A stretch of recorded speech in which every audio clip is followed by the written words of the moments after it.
Welcome to the Gen Z Marketer podcast, where we have marketing conversations and everything in between. Here we talk about marketing, branding, e commerce, and the power of integrated marketing communication.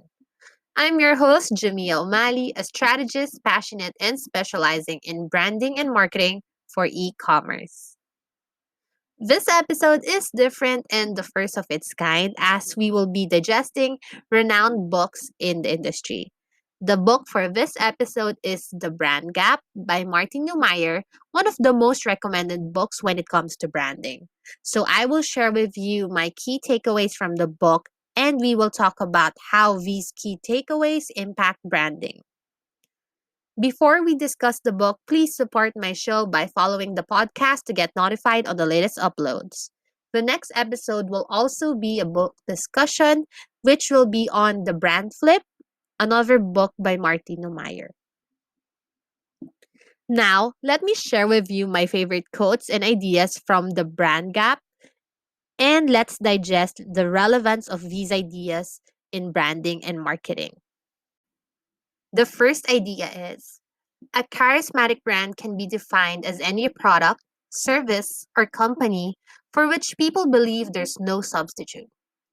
Not surprisingly, charismatic brands often claim the dominant position in their categories, with market shares of 50% or higher.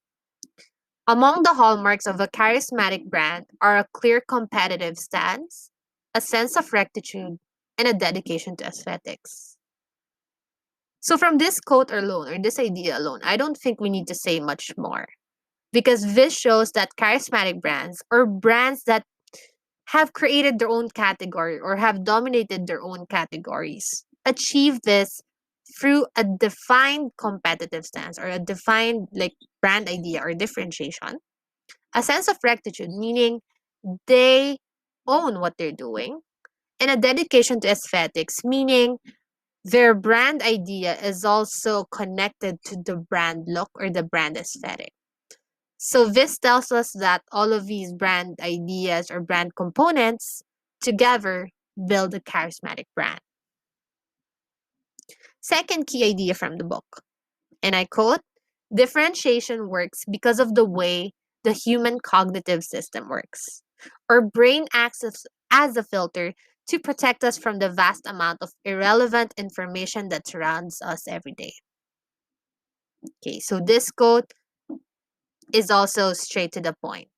Basically, we know that differentiation works because our brain acts as a filter from a lot of things that's happening to us every day, more so now because of technology, especially for Gen Z or even millennials, because there are so many ads, for example, ads or even brands.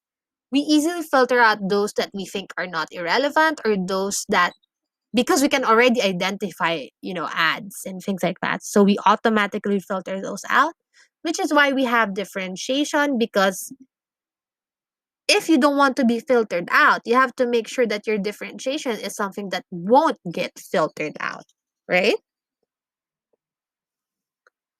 Okay, now let's go to the third idea. Selling has evolved from an emphasis on what it has, to what it does, to what you'll feel, to who you are. This shift demonstrates that while features and benefits are still important to people, personal identity has become even more important. Cognitive expert Edward de Bono once advised marketers that instead of building a brand on USP, which is the unique selling proposition of a product, they should pay more attention to UBS, or the unique buying state of their customers. Okay, this is something really, really interesting for me. Why? Because most of us, or most of brands, still use the USP, which is, there's nothing really wrong with that. But I like the idea of the unique buying state of their customers because here's the difference. The USP is the dominant idea of the brand, right? The dominant positioning of the brand and whatnot. But the thing with that is the brand defines it.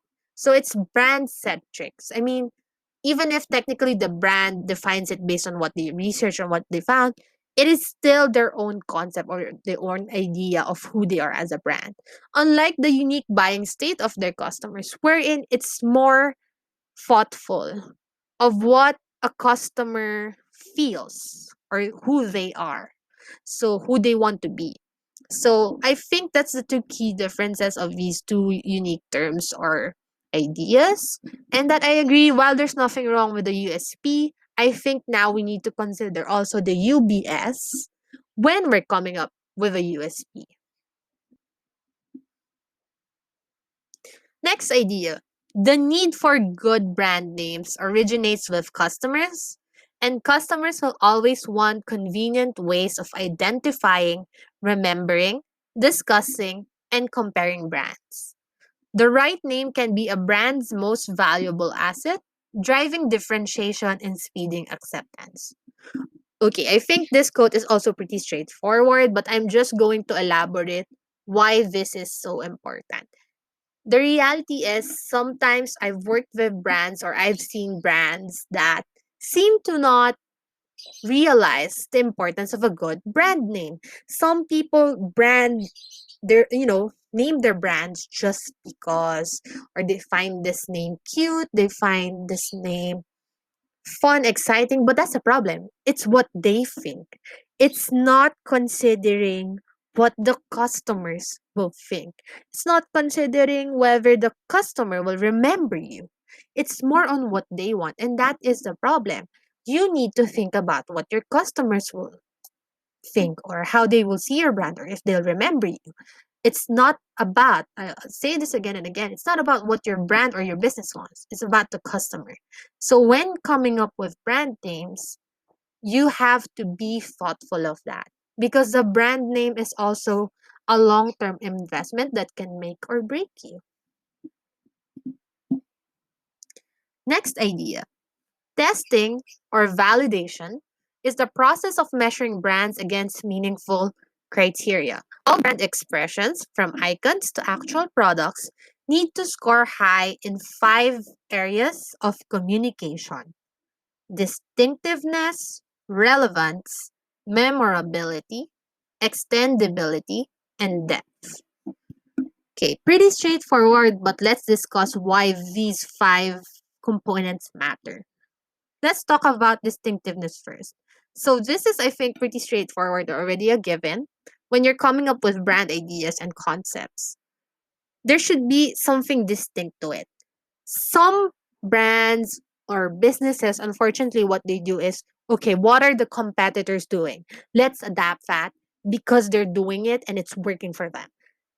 Nothing wrong with that, but again, it's not distinct. You're just copy pasting the idea or copying the idea and then tweaking it to make it your own.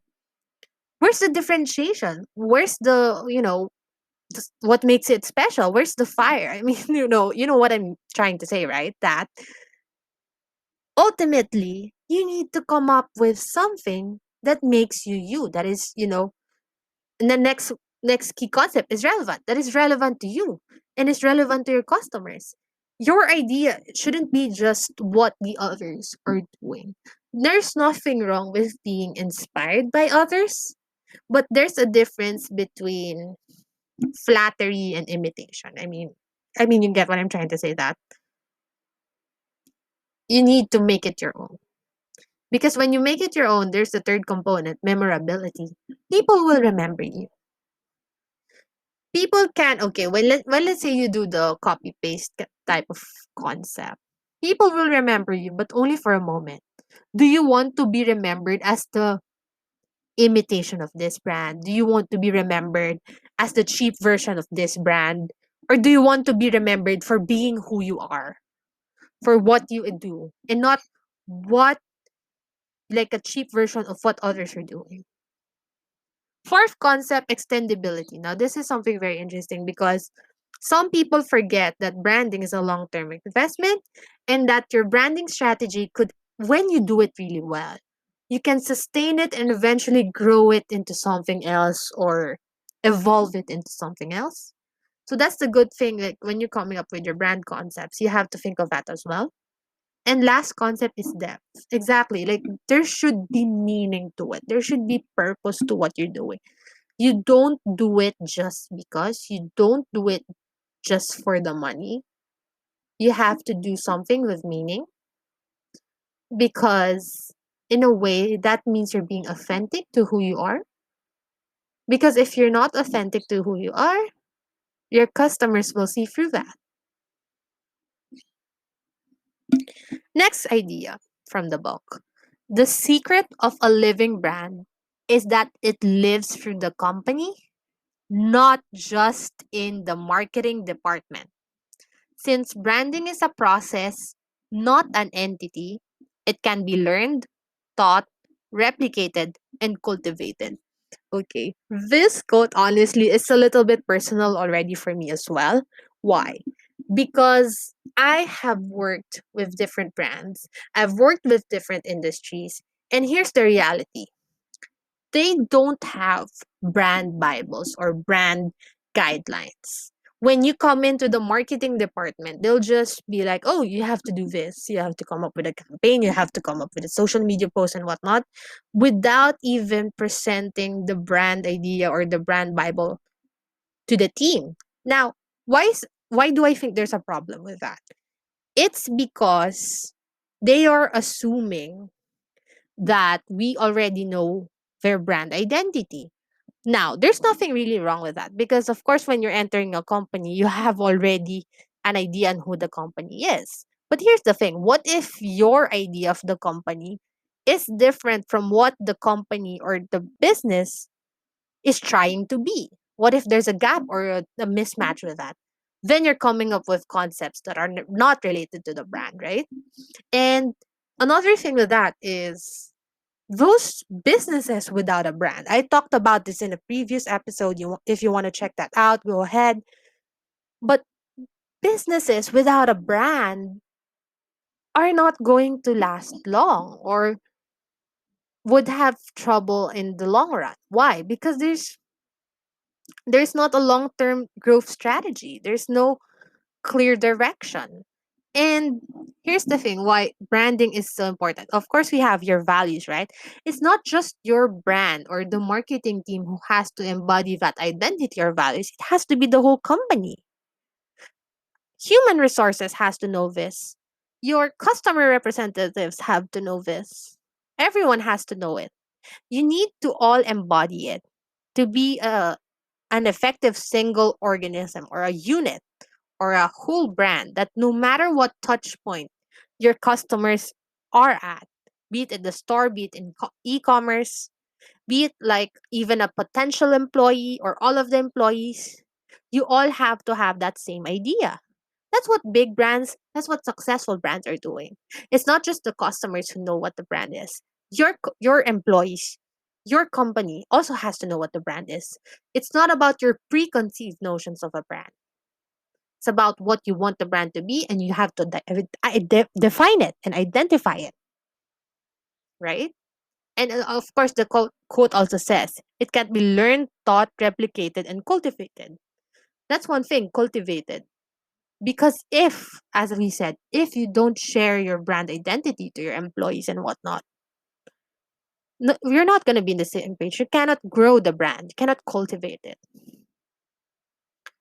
So shout out, I mean, for businesses who do not have a brand, I've said this before, I'm going to say it again. You have to define your brand first before you do anything else. You have to walk before you run. Branding is a long process, but it's worth it because it's a long term investment and it just makes everything else, like your marketing, your advertising, your PR, more cohesive when you conceptualize these things. Okay. Next idea from the book, and I quote: branding is the process of connecting good strategy with good creativity. It is not the process of connecting good strategy with poor creativity, poor strategy with good creativity, or poor strategy with poor creativity. You can just drop the mic at this point because this is exactly what we need to remind ourselves always. good strategy and good creativity go together. This is what we say about marketing also and everything else. And you have to walk before you run. You have to strategize with creativity. And how do you do all of these? You do your research, your audience, your market, your competitor research. You analyze everything and then you come up with a good strategy and good creativity. It's a cohesive process. It's a long process, but it's worth it. And it's a very thoughtful and tedious process, but it is what it is. It's what separates great brands from mediocre brands or even to brandless brands. Good strategy and good creativity. Next is another quote about creativity this time. And I quote, creativity requires an unnatural act. To achieve originality, we need to abandon the comforts of habit, reason, and the approval of our peers and strike out in new directions. In the world of branding, creativity doesn't require reinventing the wheel, but simply thinking in fresh ways. You know what? I really, really do like this quote on creativity. Why is that? Because when we think of being creative, when we're all coming up with all concepts, we always think that, oh, I have to come up with something new. I have to come up with something that no one else has done before. That is really tricky. That is really challenging. I think we all know that.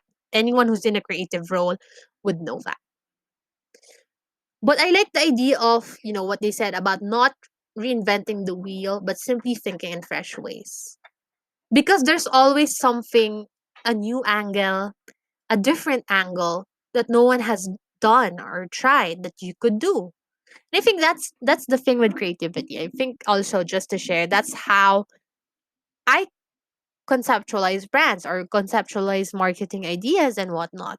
When you do your research, your audience, your market, or competitor research, you will find a gap in the market. You will find an angle or something that no one has done before.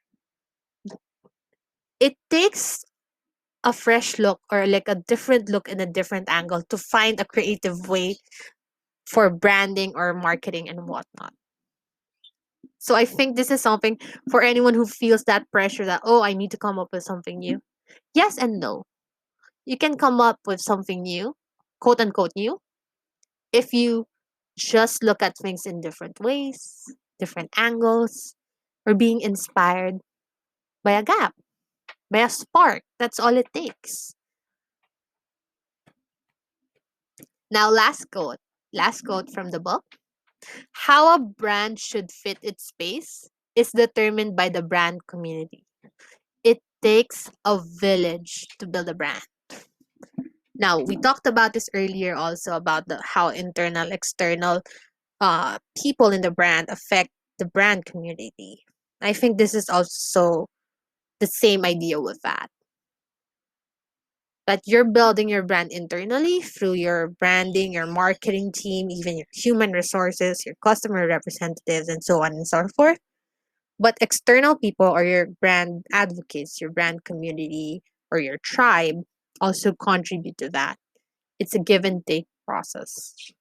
And it takes a village to build a brand. Exactly. It's not just a one time thing and whatnot. It's a continuous effort, it's a group effort. And that wraps up my key takeaways and thoughts on some ideas from the brand gap. Of course, I do recommend you reading the whole book if you want to read more about these concepts.